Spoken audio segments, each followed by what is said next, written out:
Hello guys, this is my first YouTube video. Please shower your love on this video. In this video we are talking about the basic neck pain, which is also known as cervical spondylosis, is a condition which causes deterioration of the vertebra, disc and ligament in the neck. It refers to the 7 small vertebrae from the neck start from the base of the skull. Let's get started. But before starting the video, I want to say that please watch the video till the end for the proper information. Hello friends, my name is Dr. Ashish Sharma. This is our very first video on YouTube and we are going to talk about cervical spondylitis. And in cervical spondylitis, the C1, C2, C3, C4 and C5, C6 vertebrae are there, and to C7, C1 to C7. And in this the patient's C2 and C6 vertebrae are just mismatched. We can say as it's dislocated.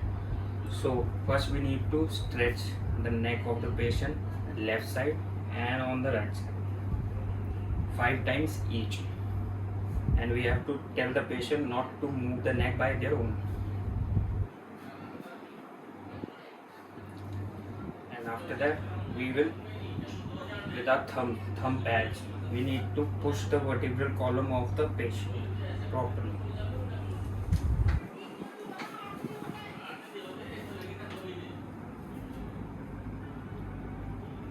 And these two are the acupressure points of cervical. We need to press them thoroughly,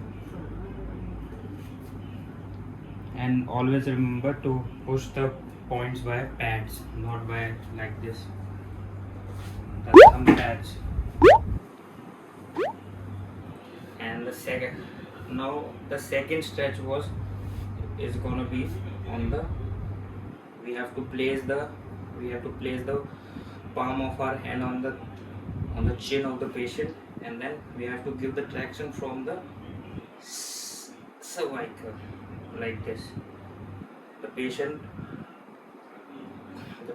pull the neck upwards, and we have to press from the backwards like this.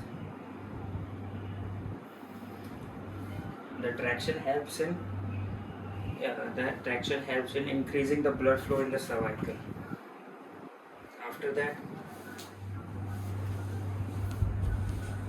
After that we need to press the points again.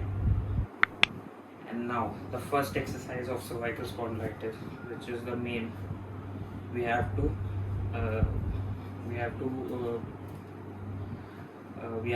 tell the patient to pull the neck towards the right side, and we have to resist it like this. Pull karna. This is the strengthening exercise which we need to perform like this. After that we need to do it from the forward side like this, and the backwards too. This is the most important. This is called resistance exercise. It helps in strengthening of the cervical muscles, the trapezius. This is the trapezius muscle. This will get trained by this exercise.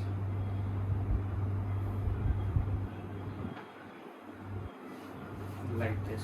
Now second exercise is of jaw.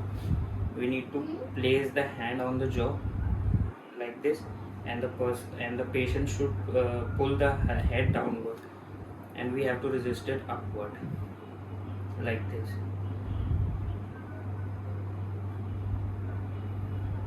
This exercise helps us to strengthen our clavicle. Clavicle is this bone, so the muscle is over here, clavicle epicondyle. Now the third exercise of our cervical spondylitis is, we need to pull our hand like this, and the patient should pull her head towards the opposite side of the moving hand like this.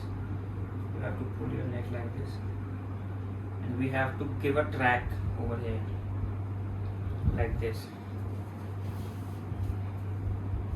This will increase the blood flow in the cervical region where the soreness is right, like this,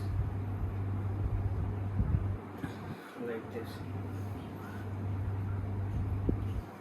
Now here's the fourth exercise. The fourth exercise, we need to take the patient's hand on the back side of the skull like this, and we have to place it from the beneath the spine, yeah, like this, over the spine, yeah, and we have to pull the elbows backwards, frontal to backward to front, backward.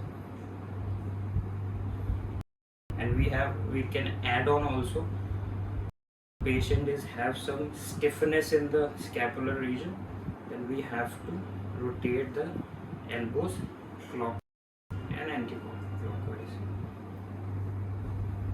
This will help to release the scapular pain of the patient, like this, yeah. And the last exercise of cervical spondylitis, which is very important, is of this, where our supraspinatus is get this. We have to stretch the both hands of the patient backwards, where the supraspinatus is released, like this. Don't stretch much. It depends on the patient, according to the condition of the patient or situation of the patient, how much stress the patient can take, like this. Thank you so much. This is for today.